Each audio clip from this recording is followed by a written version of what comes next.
আসসালামু আলাইকুম। আশা করি সবাই ভালো আছেন। তো আলহামদুলিল্লাহ আমিও ভালো আছি। তো চলে আসলাম বরাবরের মতো আজকে আপনাদের মাঝখানে একটা ভিডিও নিয়ে। তো আজকে আসলে যে ভিডিওর বিষয়টা হবে সেটা হলো আসলে অ্যানালগ সার্কিট নিয়ে। আসলে অ্যানালগ সার্কিট কিভাবে কাজ করে সেই বিষয়ে আজকে বিস্তারিত দেওয়ার চেষ্টা করব। তো দেখতেই পারতেছেন আমাদের সামনে কিন্তু একটা অ্যানালগ সার্কিট ভিডিও। তো এখানে কিন্তু মোট তিনটা হচ্ছে কি দেওয়া আছে, তিনটা চিপস দেওয়া আছে এটা কন্ট্রোল করার জন্য। তারপরে দেখতে পারতেছেন হচ্ছে আরও একটা অ্যানালগ সার্কিট। এটার কিন্তু আসলে কোনো চিপস নাই, সরাসরি বেশ কিছু রেজিস্ট্যান্স দিয়ে করা।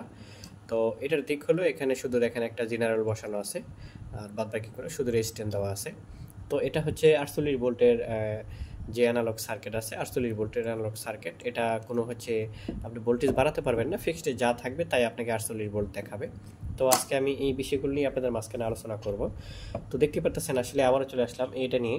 তো এইটার আসলে মূলত মানে অনেক বাইরে আমাদের কাছ থেকে এগুলো কিনে নিয়ে থাকেন। তো আসলে এগুলোর কাজটা কি, কীভাবে কাজ করে সেটার একটা বিস্তারিত আপনাদেরকে দেখানোর চেষ্টা করব। তো এটা মূলত দেখতে পারতেছেন এখানে একটা 503 একটা ভেরিয়েবল দেওয়া আছে। তো 503 ভেরিয়েবলটা দিয়ে কি কাজটা হয় সেটাই আজকে মূলত দেখাবো। তো এই সার্কিটগুলো অনেক বাইরে নিয়ে থাকেন। এটা অ্যানালগ মিটার সার্কিট, খুবই জনপ্রিয় একটা সার্কিট। এটা জনপ্রিয় হওয়ার অনেকগুলো কারণ আছে, যে আসলে এটাতে বেশ কয়েকটা সিস্টেম আছে। সেই সিস্টেমগুলো কি সেটাই আজকে দেখাবো আপনাদের মাঝখানে।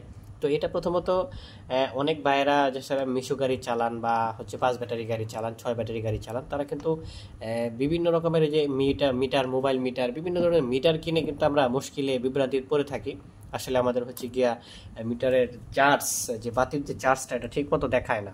তো আসলে এই অ্যানালগ মিটার যতই ডিজিটাল হচ্ছে ততই দেখা যাচ্ছে যে আমরা অনেকটা ঝামেলায় পড়ে যাচ্ছি।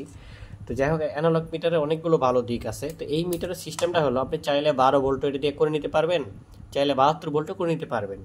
তো 12 ভোল্ট, 36 ভোল্ট, 48 ভোল্ট, 60 ভোল্ট সব আপনি করে নিতে পারবেন এটা দিয়ে। তো যাই হোক, আর কথা বাড়াবো না, একটু চলেন একটু দেখি আমরা আসলে কীভাবে এটা কাজ করে। তো এটা আমরা একটু আপাতত সাইড করে রাখি, যেহেতু এটা একটা শুকনা ব্যাটারির চার্জার। এটা আমি কিন্তু লাইন দিয়ে রাখছি জাস্ট আমি টেস্ট করার জন্য। যাই হোক, এখানে আমি ভোল্টেজটা দিব প্রথমত। তো আমরা আগে তারটা লাগাই নিয়ে দেখাবো। একটু ধৈর্য ধরে ভিডিওটা দেখবেন আসলে এটা কীভাবে কাজ করে। অনেক ভাইয়ারা আমাদের কাছ থেকে এগুলো নিয়ে থাকেন, অনেক ভাইয়ারা প্রশ্ন করে থাকেন। আপনারা যারা লাগবে, যারা আমাদের ভিডিও দেখবেন, স্ক্রিনে দেওয়া যে নাম্বারটা থাকবে এটা অবশ্যই কিন্তু এই হোয়াটসঅ্যাপ নাম্বার থাকবে। আপনারা অবশ্যই হোয়াটসঅ্যাপে যোগাযোগ করবেন, সরাসরি ফোন দেওয়ার চেষ্টা করবেন না, হোয়াটসঅ্যাপে যোগাযোগ করবেন। তাহলে হয়তো বা একটু আগে পরে হইলে আমাকে পাবেন, অনেক সময় ফোন দিয়ে পান না, বিভ্রান্তি হয়ে যান। তো যাই হোক, দেখতে পারতেছেন এখন কিন্তু সবগুলো বাতি এখানে জ্বলে গেছে। হ্যাঁ, তো সবগুলো বাতি জ্বলে গেলে তো কোনো ঝামেলাই নাই, কিন্তু মুশকিলটা হলো যখন গাড়ি পিক আপ দেয় তখনই কিন্তু এই বাতিগুলো ডাউন হয়ে যায়। বাতিগুলো ডাউন হয়ে গেলে কি হয়, আর আমাদের মন মানসিকতা ভালো থাকে না। ব্যাটারি ভালো কিন্তু আসলে বাতি থাকে না, খুবই একটা মুশকিল। হ্যাঁ, এদিকে ওইদিকে দৌড়াদৌড়ি করি, আমরা কোনো সমাধান পাই না। তো দেখেন এটা সমাধান কিভাবে হয়। এই যে দেখেন আমি একটু ঘোরাচ্ছি এটা। হ্যাঁ, এটা কিন্তু এই যে দেখেন আমি কোন দিকে ঘোরাচ্ছি এখন। এখন আমি দেখেন এই যে এদিকে ঘোরাচ্ছি, এই যে দেখেন একটু হচ্ছে কি ডাইন দিকে, এভাবে একটু ডাইন দিকে না, হ্যাঁ একটু ডাইন দিকে ঘোরালাম। যে দেখেন এটা কিন্তু আসলে কি হলো, বাতিগুলো চেঞ্জ হয়ে গেলো। এই যে দেখেন, তো আপনি এইভাবে চাইলে কিন্তু আপনি কম বেশি মতো করে নিতে পারবেন। দেখতে পাচ্ছেন ভেরিয়েবলটা কিন্তু যে কোনো একদিকে ঘোরাচ্ছি, আর কিন্তু সিগন্যালগুলো কিন্তু অবশ্যই কম বেশি হয়ে যাচ্ছে। হ্যাঁ, এটা কিন্তু খুবই একটা সহজ একটা ব্যাপার। তো আপনি চাইলে কিন্তু এটা মন মতো করে নিতে পারবেন। আপনি চাইলে মনে করলেন যে আপনি হচ্ছে গিয়া এই যে দেখেন দুইটা বাতি দিয়ে আপনি চাইলে পরিমাণ করে, এখানে যতগুলো বাতি আছে তার পরিমাণ বুঝে আপনি 12 ভোল্ট করে নিতে পারবেন, 24 ভোল্ট, 36 ভোল্ট, 48 ভোল্ট, 72 ভোল্ট করে নিতে পারবেন এভাবে। হ্যাঁ, তো এইভাবে করে নিলে কিন্তু আপনার হচ্ছে বাতিগুলো কিন্তু আর বারবার বাড়িয়ে দিবে না, ঝামেলা করবে না। তো এইভাবে করে নিতে পারবে খুব সহজে, কিন্তু আপনি গাড়ি কিন্তু মন মতো চালাইতে পারবেন। এটা কিন্তু আপনি ড্রাইভার ভাই যারা দেখে থাকবেন তারা কিন্তু আপনি এটা করতে যাবেন না, কারণ আপনারা যেহেতু এটার সিস্টেম বুঝবেন না। যারা মিস্ত্রি ভাইয়েরা আছেন, টেকনিশিয়াল ভাইয়েরা আছেন, তা যারা এই কাজগুলো করে, যারা এটা সম্পর্কে নাড়াচাড়া করে, তারা এইগুলোর সম্পর্কে ভালো করে বুঝে অবগত আছে। তো তারাই কিন্তু এই কাজগুলো মন মতো করতে পারবে।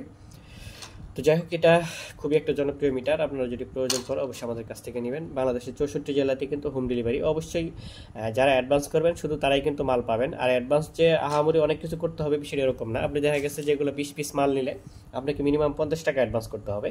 আর আপনি যদি মনে করেন মিনিমাম 50 টাকা আপনি অ্যাডভান্স করবেন না, ফ্রিতেই পাবেন, তাহলে আসলে এই ভিডিওটা আপনার জন্য না। হ্যাঁ, এই ভিডিওটা যারা অ্যাডভান্স করবে শুধু তাদের জন্যই।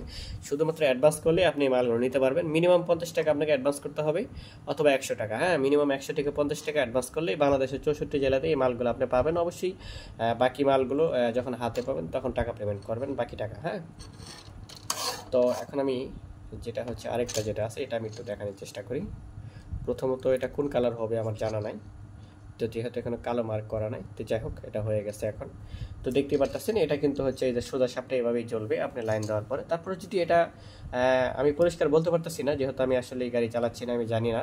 তবে এটা যদি কখনোই দেখা গেছে যে লাগানি পরে গাড়ি বিরক্ত মনে করেন, তাহলে সেক্ষেত্রে এটা ব্যবহার করা যাবে না। যেহেতু আমি ব্যবহার করি না, যে সমস্ত ভাইয়েরা ব্যবহার করেন তারা এটা সম্পর্কে ভালো বলতে পারবেন। তবে আমাদের কাছে এই মিটারটা আছে, অ্যানালগ সার্কিটটা আছে, চাইলে কিন্তু নিতে পারবেন আমাদের কাছ থেকে। দুইটা সার্কিটই আছে, এটার দাম একটু কম, এটার দাম একটু বেশি। তো আসলে আমরা দামগুলো বলছি না, কারণ গিয়ে দামগুলো বললে দেখা গেছে যে সব সময় একদম থাকে না, তো সেই জন্য দামগুলো বলতে পারলাম না, এর জন্য আন্তরিকভাবে দুঃখিত। তো অবশ্যই তো আপনারা ফোন দিয়ে চাইলে দামগুলো জেনে নেবেন। তবে অবশ্যই যারা ফোন দিবেন তারা কিন্তু অ্যাডভান্স করার নিয়তে ফোন দিবেন। যদি মনে করেন যে অ্যাডভান্স করবো না, তারা শুধু ফোন দিয়ে দাম জেনে আপনি নিজেও বিরক্ত হবেন, আমাকেও বিরক্ত করবেন, এরকমটা যেন করবেন না, ঠিক আছে? তো ঠিক আছে, সবাই ভালো থাকেন, দেখা হবে আবার নতুন কোনো ভিডিওতে। আসসালামু আলাইকুম।